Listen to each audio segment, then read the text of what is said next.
এলিসিনে আমরা trace heart command সম্পর্কে আলোচনা করব। ট্রেস হার্ট কমান্ডের মাধ্যমে আমরা জানতে পারবো নির্দিষ্ট কোনো ওয়েবসাইটে যেতে একটি ডেটা প্যাকেট কয়টি রাউটার বা হপ অতিক্রম করে থাকে। এটি করার জন্য যে কাজটি করতে হবে, স্টার্ট থেকে রানে আসতে হবে এবং এখানে টাইপ করতে হবে সিএমডি, তারপর এন্টার করতে হবে। এরপর এখানে টাইপ করতে হবে trace heart, TRACERT, trace heart, তারপর স্পেস। এরপর আমরা যে ওয়েবসাইটে সম্পর্কে জানতে চাইব যে সেই ওয়েবসাইটের ডেস্টিনেশনে পৌঁছতে একটি ডেটা প্যাকেট কয়টি রাউটার বা হপ অতিক্রম করবে সেটি এখানে টাইপ করতে হবে। সে আমরা এখানে দিতে পারি www.google.com, তারপর এন্টার করতে হবে। এখানে আমরা দেখতে পাচ্ছি ট্রেসিং রাউট টু www.1.google.com। এখানে 66102.7.99 এটি হচ্ছে ডেস্টিনেশন। এখন আমরা দেখব এই ডেস্টিনেশনে যেতে একটি ডেটা প্যাকেট কয়টি রাউটার বা হপ অতিক্রম করবে।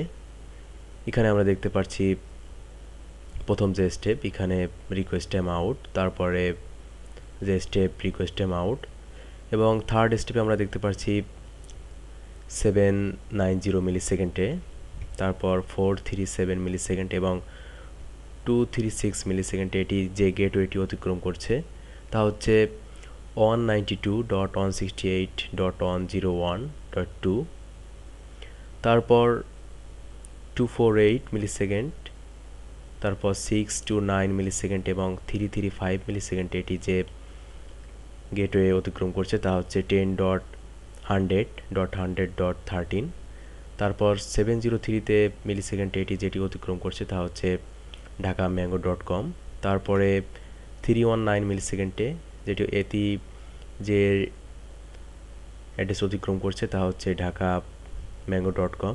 এভাবে আমরা এখানে দেখতে পাচ্ছি 930 মিলি সেকেন্ডে এটি অতিক্রম করছে 216.239.43.124, এবং এখানে আমরা দেখতে পাচ্ছি সর্বশেষ, অর্থাৎ এখানে আমরা প্রথমে দেখতে পাচ্ছি যে এটি হচ্ছে ডেস্টিনেশন 66.102.7.99। তো ডেস্টিনেশনে পৌঁছতে এটি 17টি রাউটার বা 17টি হপ অতিক্রম করছে, এখানে আমরা দেখতে পাচ্ছি। তারপর 18 স্টেপে সে 5.4 মিলি সেকেন্ডে এখানে ডেস্টিনেশনে পৌঁছে গেছে।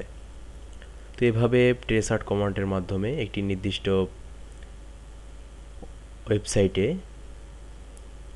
সেখানে ডেটা প্যাকেট তার ডেস্টিনেশনে যেতে কয়টি রাউটার বা হপ অতিক্রম করবে সেগুলি আমরা ট্রেস হার্টের মাধ্যমে জানতে পারবো।